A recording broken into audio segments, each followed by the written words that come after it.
Alors, 5, 4, 3, 2, 1, 0. Gars, j'espère que son bi baax na cette fois-ci. Bon, désolé, hein, on est obligé de reprendre le live. Il paraît que dañoo am ay problème mu son parce que li ñuy wax daf ñu amal solo trop moo tax ñu ne nañ ko reprendre très rapidement rek ñu jéem ko tënk. Si le son est bon, les gars, vous me dites. Parce que voilà, donc je disais que li ñuy wax dafa am solo. Ngeen xoolal ñu rek yéen ñi nekk ci live bi ak gars yi fi nekk rek.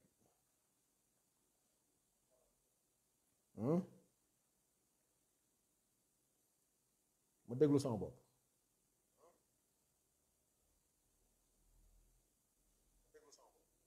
waaw c'est bon, je pense qu'on peut y aller, hein, mais merci beaucoup à toute l'équipe technique. waa Kaolack Ndangaan. Alors donc gars yi dañuy jéggalu bu baax a baax ci qualité sonore bi ngeen am léegi parce que bëgg naa lu ñuy def rek mu am tuuti qualité ba ngeen mën a déglu vraiment li nga xamante ne moom mooy message bi. Alors ñi ngi jéggalu bu baax nag merci beaucoup Moussa Gueye nee na ma le son est bon doyen jërëjëf merci beaucoup Bambakara di jéggalu ci gars yi nga xam ne vraiment ñi ngi doon xool parce que qualité bi baaxul. Donc peut-être le temps yeneen gars yi egsi ma rappeler juste waxtaan bi nga xamante ne tey bëgg naa ñu def ko mu aju ci ñaari point benn bi mooy coowu inondation yi parce que ni ngeen ko xamee fan yi moom daanaka suñu dëkk bi yëngatu na muy Gossas li ko waral mooy taw bi nga xamante ne jot na am ce week-end beneen ponk bi mooy wàllu élection yi waaw ki nga xamante ne moom moo war a nekk député pour tout le département de Gossas à l'Assemblée nationale donc loolu bëgg naa ñu échanger ci tuuti ñi nga xam ne aussi bëgg nañu contribuer wala poser question ak lu mu ci mënti doon mën nañ ko bind en commentaire bu ñu ko bindee man dinaa ko gis bu ko defee su ma ci amee ay éléments de réponse ma mën koo joxe ma Ndoye jeune homme de bonne famille merci beaucoup donc merci à toute la team Gossas Info ñu ngi nuyuwaat waa Gossas yépp képp koo xamante ne rek doomu Gossas nga ak foo mën a nekk rek ñu ngi lay nuyu di la baal àq di la ballu àq aussi di profito ci tabaski bi ñu génn vraiment di déwénati ñëpp xam nañu ne jot bi bariwul moo tax gise bi du mën a yomb mais ñu ngi déwénati waa Gossas yépp fépp foo xamante ne rek doomu Gossas mi ngi fa ñu ngi leen di jaajëfal bu baax a baax. Donc je disais ponk waxtaan bi solo bi mooy coow li nga xamante ne jib na fii ci wàllu inondation yi li ma ci wax léegi mooy ñetti ponk yu am solo laa yaakaar ne bu ñu ci waxtaanee fexe ba indi ci ay saafara inondation dina nekk loo xamante ne dootul indi gàllankoor ci askan wi à Gossas man nag constat bi ma njëkk a def mooy bi ñuy tabax tali Promoville yi parce que Gossas ñun ñi ko xam nañu ne amoon na ay canaux d'évacuation des eaux de pluie loolu amoon na ci centre-ville bi mais tali yi nga xamante ne moom la Promoville tabax à Gossas constat bi mooy fépp foo xamante ne tey tali jaar na fa ci suuf mu waroon a am canal loolu dañ ko fàtt loolu déjà muy un problème boo xamante ne peut-être buñ ci amoon taxawaay wala seetlu bi ci war xëy na loolu mënoon nañ ko teel a corriger pour que vraiment centre-ville Gossas aussi parce que xam nañu ne inondation yi da leen di sonal surtout ñu nekkee ci garage bi ak atelier yi wër garage bi yooyu yëpp vraiment bu tawee dañu am problème pour liggéey foofu yëpp nag amoon na canal te fépp foo xamante ne tali aw na fa rek ci suuf amoon na canal boo xamante ne malheureusement bi ñuy tabax tali Promoville yi ci la ñu ko fàttaale léegi nag loolu lan moo war a nekk solution bi est-ce que dañuy toj tali bi defaraat vraiment canal bu ci nekk ba nga xamante ne ndox mi bu ñëwee day mën a dem normalement defaraat tali bi wala ndax dañuy defaraat yeneeni canaux yoo xamante ne bu ndoxum taw mi ñëwee dina fa mën a jaar dem donc loolu mooy ñaari laaj yi nga xamante ne faaw ñu def ci benn donc soit toj tali bi génnewaat canal bu ci nekk connecté leen également wala ñu defaraat yeneen yu bees donc loolu certainement la municipalité bi nga xamante ne tey ñoom ñoo yore mbir yi war a doxal dinañu ci am des éléments de réponse xool également lan moo war a nekk véritablement la solution définitive pour que inondation yi ci centre ville Gossas mën a nekk vraiment loo xamante ne quel que soit le nombre de millimètres yi fay wàcc ci ndox bañati fa taa. Donc loolu mooy premier constat bi ma ci def man. Deuxième constat bi mooy waa paxa yi nga xamante ne tey boo jéggee raay bi rek tey fi nga xamante ne daanaka mooy buntu paxa bu fekkente ne aw yoo ko na la kër élage ci kaw mais bu fekkente ne ci raay bi nga ko awee ci passage à niveau bi foofu aussi bu tawee ndox mi dafay bari lool et foofu beneen remarque bi ñu ci def mooy ci wetu passage à niveau bi am na benn canal bu ndaw bu fa nekk. Canal boobu soit dafa bouché wala ndax dafa ndaw wala ndax dafa doyul pour mën a évacuer ndoxum taw mi ci ni ko askan bi bëggee pour que ndox mi bañ a yàgg foofu loolu aussi problème la. Donc inondation yi ginnaaw centre ville waa paxa aussi bokk nañu ci ñi ciy gën a loru et loolu je pense que ñi dëkk paxa aussi xam nañu bu baax li may wax. Je pense que Sultan Diaw d'ailleurs di acteur politique nekk paxa ak gars yi mu àndal jotoon nañu ci def ay initiative am na sax lu ñu fa jotoon tabax je crois mais yaakaaruma ne xëy na loolu moom mooy la solution pour que vraiment ndoxum taw mi mën a jóge foofu. Alors beneen bi mooy li ko dalee route nationale romb fi Araf nekkoon ñi nga xam ne xëy na fàttewuñu Araf fi Araf nekkoon continuer ba laal tuuti jaxaaw dem ba njàmbul foofu on nous dit que école bi ñu tabax njàmbul je sais pas ndax école catholique la wala école élémentaire bi la moom la ñu tabax ci yoonu ndox bi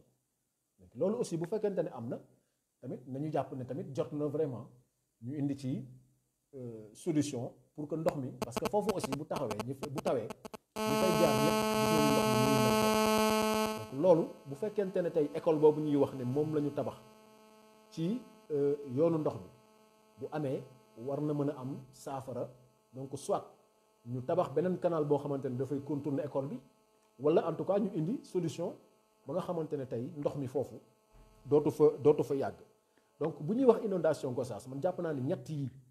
bokk na ci vraiment priorité yi nga xamante ne tey war nañu ko régler de façon définitive pour que centre ville bi dootul am ndox waa paxa yi également dootuñu sonn ci accéder ci seen kër yi et que li ko dalee route nationale jàpp tuuti jaxaaw ba njàmbul aussi ndox mi dootul taa foofu surtout côté bi nga xamante ne moom moo féete ak côté Araf fi Araf nekkoon. Donc loolu muy ñetti constat yi nga xamante ne aussi nemmeeku nañu ko ci inondation yi c'est vrai que nag week-end bi gis nañu ci ay considérations yu bari ñu bari di rappeler au maire Adama Diallo ses promesses ak yooyu mais moi je reste convaincu que aussi bu ñu la falee diggante juróomi weer jàpp juróom-benn ba juróom-ñaar aussi def fa lu am solo xëy na dafay xaw a néew waxuma ne dara xaju fi effectivement am na lu fa xaj parce que en 7 mois aussi mën nañ def dara mais tey pour régler les inondations de façon définitive gëwuma très sincèrement que lu ñuy régler la en 7 mois. Donc déjà lii ma wax ni tey canaux yi nga xamante ne tali Promoville bi fàtt nañu ko day pour ñu defaraat ko ça va prendre du temps et que li ko dalee route nationale bi jàpp ci fi Araf nekkoon dem ba jaxaaw ba njàmbul loolu aussi bu ñu ko bëggee defaraat gëwuma ne xaj na fi ci diggante ba ñu falee l'équipe municipale ak léegi. nekkuma fi aussi nag pour layal leen loolu aussi dama bëgg mu leer mais dama yaakaar rek sama xalaat bu gàtt que gëw ma ne loolu yëpp war nañ ko mën a def en si peu de temps et je pense que tey équipe municipale bi fi nekk xam nañu les vrais problèmes de Gossas rawatina wàllu inondation yi parce que ñoom ñëpp ñu ngi fi woon bi fii Madiagne Seck nekkee nga xamante ne aussi moom it dañu koy féliciter parce que def na ci li mu ci mën et gestion noonu la il faudrait pas que nit ñi xalaat ne yow booy gérer tu dois régler tous les problèmes à la fois loolu mënut a nekk da ngay ñëw régler problème yi nga mën a régler ki lay wuutu bu ñëwee aussi xoolit moom it problème yi mu fi fekk naka la leen di régler mais bu ñu xaar mukk ci Adama Diallo tey mu régler tous les problèmes à Gossas gaw ma ne dina ko mën gaw ma ne sax durée mandat yi bu fekkee dina laajaat beneen mandat gaw ma ne sax dina fexaj parce que y a tellement de problèmes mais lépp loo ci gis aussi je pense que priorité la ñu xool tey Gossas lan mooy priorité yi pour que nag moom le maire mu mën ko song pour que mu mën a indi ay saafara loolu je pense que bu ñu ci defee taxaw seetlu waxtaan ci de façon objective nag objectivement parce que gis nañu critiques yi bari na et ñi soulever aussi ces critiques dañuy am dëgg benn instant parce que boo soxlaa laaj ñu jox la askan bi dañuy xaar ci yow également nga def lu leer comme ni ko gars yi di waxee nga def lu xees et xëy na ñu bari gisuñu ko mais tey bépp critique boo xamante ne yëkkati nañu ko teg ko ci kaw Adama Diallo ci inondation yi damay ñaan équipe bi nga xamante ne moom lay liggéeyal ñu accepter ces critiques là de façon objective nañ ko nangu xam ne aussi ñoom la ñu war a critiquer parce que ñoom ñoo yore yëf yi ku yorewul kenn du la critiquer et que nañu jàpp aussi que critique dafay tax nit ki avancer critique objective nag moo tax may waxuma critiquer juste pour critiquer quoi parce que aussi souvent Gossas ñun problème boobu la ñu am souvent ñu bari dañuy wax te dañuy wax du am benn objectivité pour que vraiment ki nga xamante ne moom la ñuy waxal mu mën ci rebondir pour mën a nag indi des éléments de réponse wala sax mu indi loo xamante ne mën na dal xelu askan bi donc lépp loo xamante ne jib na fi ci critique je pense que le maire Adama Diallo am na suffisamment d'auteur pour mën ko accepter avec philosophie nangu ko xam ne aussi moom moo jiite et ku jiite aussi nag ala kulli al faaw ñu critiquer la loolu moom faaw nag équipe am ñi mu àndal ñu nangu loolu te nañu intégré que ne critiques yi moom dafay tàmbali rek waaye du dakk dafay tàmbali waaye du dakk parce que ñoom ñoo yore loo xamante ne aussi askan wi leen ko dénk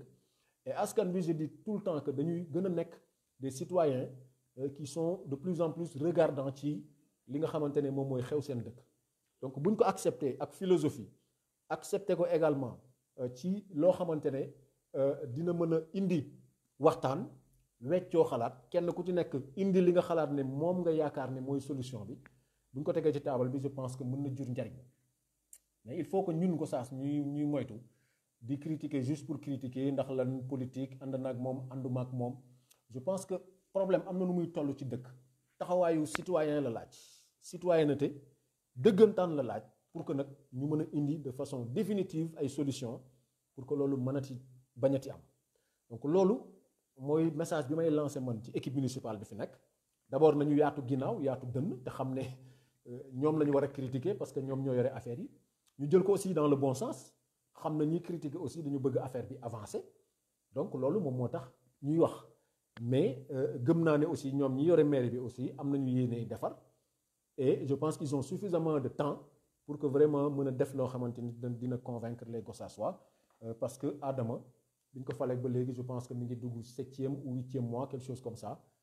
en tout cas soriwul mais dese na ko fi ay at yoo xamante ne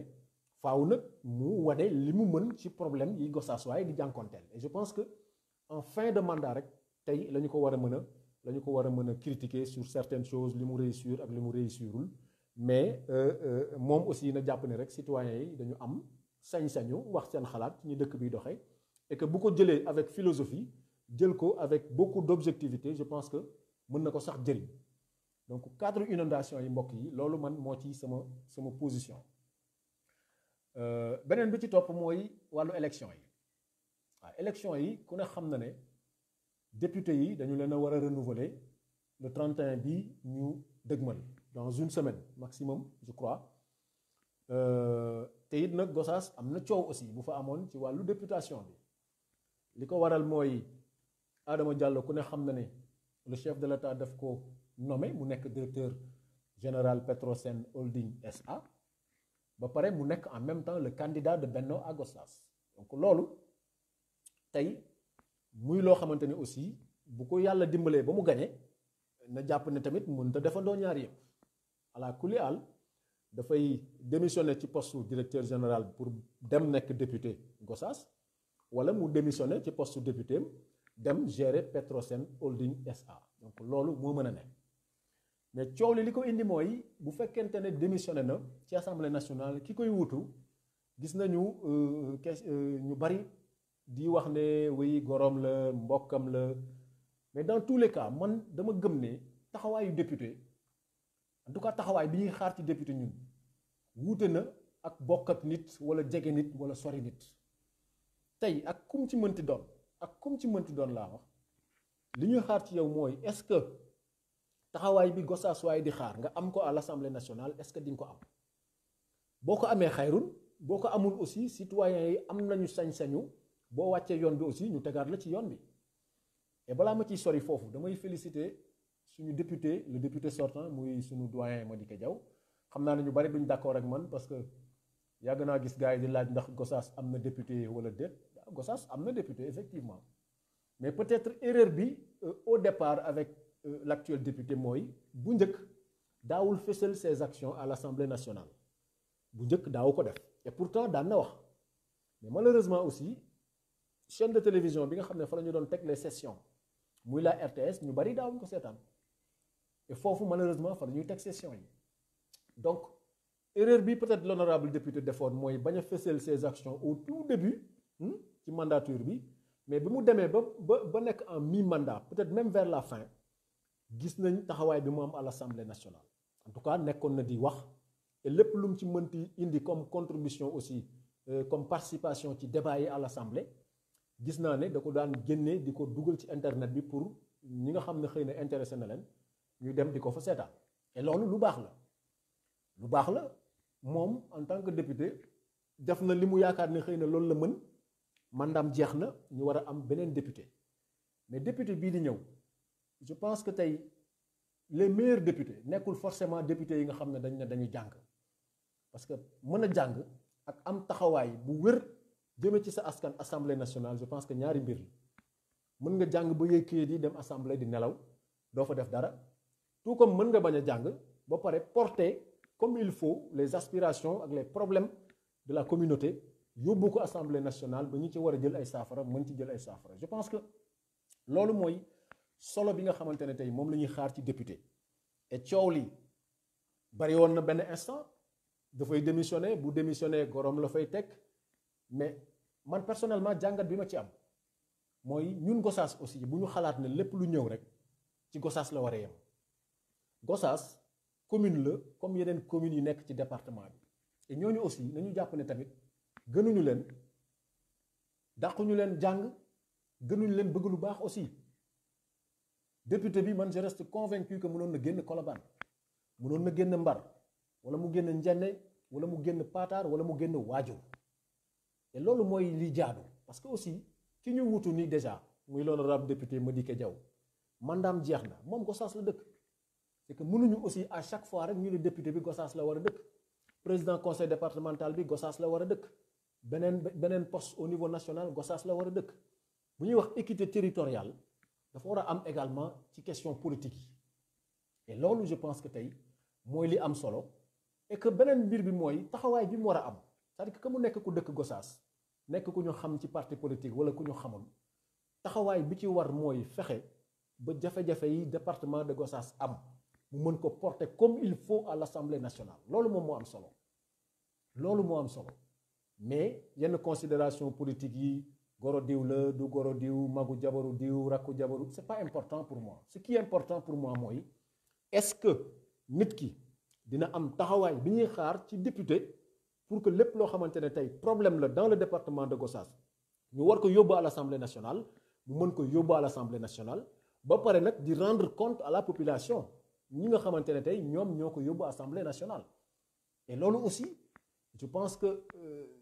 xaw ma ndax suñu honorable député daan na ko def ou pas mais dafay baax boo demee ci pencu ndaw réew mi ba ñëwaat aussi nga woote dajale ñi nga war a mën a dajale ñépp ne leen kat lii lañ fa waxtaane lii laa fa wax naka ngeen ko gisee et puis balaa ngay dem sax souvent nga dajale nit ñi jël seen ay préoccupations pour booy dem assemblée mën ko yóbbaale je pense que loolu moom mooy la rupture bi ñuy xaar ci doxalinu suñu député ñun en tant que doomu Gossas mooy benn na am déglu ci jafe-jafe askan bi ubbeeku yaatu bu demee aussi ne yóbbu li nga xamante ne moom mooy jafe-jafe askan bi bañ a yóbbu rek député diw laa diw moom a investir moom laa fay nekkal parce que loolu la ñuy gis souvent à l'Assemblée nationale c'est vrai nit mën na tax nga nekk député mais nag boo xamul lan mooy rôle député ak taxawaay bi député war a am ak solo bi mu am ci gox je pense que tey mën nga passer à côté de ta mission et loolu je pense que lu ñu war a waxtaane la lu ñu war a jàngat la ba nga xamante ne tey quel que soit ki mën a nekk député bu fekkee Adama Diallo moo koy nekk tant mieux bu fekkee nekk ko aussi ki koy nekk na nekk le député du département de Gossas et non pas le député d'une commune seulement ñun foofu lañ koy xaaree et je pense que dina ci def li ci war parce que aussi ki mu nekkal tamit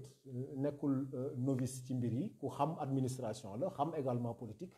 muy l'actuel maire de Gossas Adama Diallo moo tax foofu aussi xel dafay xaw a dal am na ci loo xamante ne nag moom ay considération politique la te sincèrement considération politique moom bëgguma cee sawar donc loolu mooy li nga xamante ne tey moom moo aju ci wàllu député bi. beneen bi mooy gis nañu ne Gossas aussi am na 5 candidats ñi war a teewal askan wi ci penc mi mais 5 yi remarque bi ñu ci def aussi mooy ñett ñi rek la ñuy gis muy Adama Diallo muy Mody Faye di Ali Faye muy Malick Niang mais am na yeneen ñaar yoo xamante ne du ñu leen gis je sais pas ndax seen stratégie la ou pas mais dafay baax aussi bu ñu la investir nga génn wax ak askan bi ñu xam lan nga namm ci askan wi rawatina ci wàllu taxawaay bi war ci pencu ndaw réew mi. donc loolu aussi appel bu may lancé la ci ñi nga xamante ne vraiment xëy na daawuñu leen gis certains me diront que c'est trop tard c'est vrai xaw na yéex parce que campagne bi daanaka benn ayubés a ci des matul sax ayubés 5 jours à la limite moo ci des lu ci waaye defatoon ba nëgë ni je pense que gëw ma ne di nga ko defati mais daal li ci am solo mooy nañu comprendre que ne ñun Gossas am nañu taxawaay bu ñu war non seulement ki ñu tànn mais askan bi ci boppam mooy fexe bay taxawaay bi ki jiite war mu mën koo am et que critique yi souvent foofu laay jeexale critique yi aussi il faut que nit ñi di ko nangu de façon objective ki lay critiquer tekkiwul ne daf la bañ tekkiwul ne également daf la contre ci wàllu politique ki lay critiquer dafa bëgg nga avancer ci sa liggéey et y a critique aussi am na ñoo xam ne dañuy critiquer juste pour critiquer ñooñu taxuñu may wax mais ñi nga xam ne ñu ngi critiquer di apporter di indi réflexion di yéegal le niveau du débat di xalaat di proposer ay solutions ñooñu ñoo ma tax di wax et non ñi nga xam ne xëy na ay considération politique ñoom ñoo tax ñuy wax. donc mbokk yi du ma ko guddal live improvisé la dañ ko njëkk a def am problème mu son ñu tàmbalee waat ko mais je pense que lii mooy li nga xam ne bëggoon naa ko waxtaan ak yéen muy nag sama xalaat waaw je dis pas que j'ai raison parce que kenn ku nekk ak gis-gisam kenn ku nekk ak ni ngay xalaate mais dans tous les cas wuute ci gisin richesse la pour man wuute ci xalaat également richesse la bu ku nekk xalaatee ñu teg ci table bi jël nag li nga xamante ne la ñu jàpp ni moom moo ci gën ñu mën ko doxal pour que vraiment suñu département mën a jëm kanam pour que également les communes ak ñi ñu fa dénk ñëpp tey ñu xam ne dafa am lu askan bi xaar ci ñoom et que nañu gën a yaatu ginnaaw gën a yaatu dënn également nangu critique yi et que vraiment ñu jël ko avec philosophie jël ko également ci comprendre ko ci ñoo xamante ne aussi bëgg nañu seen dëkk jag donc loolu rek moom mooy solo bi et non pas di xeex ci wàllu politique ak defante ak saagante ci internet bi je pense que loolu amul benn njëriñ li am solo mooy nañuy waxtaane suñu ay problèmes de façon très civilisée kenn ku ci nekk aussi xalaat bi nga ci am nga indi ko en toute responsabilité avec beaucoup de discipline aussi parce que tamit lu la yar mayul rek vraiment ñàkk yar moom gëw mën a dina la ko may donc merci beaucoup mbokk yi bëgguma live bi gudd foofu lañ koy yemale ba beneen jamono rek bu ñu yaakaara ne war nañ mën a joxe suñu xalaat ci ni mbir yi di doxe au niveau de Gossas ñu def ko bu ko defee nag ñi war a jiite aussi mën ci tànn le meilleur li ñu yaakaar ne xëy na loolu moom moo ci gën et li ci des aussi ñu mën ko yóbbu ci poubelle bi donc merci rendez-vous très prochainement di leen jaajëfal ci live yaa ngeen jëf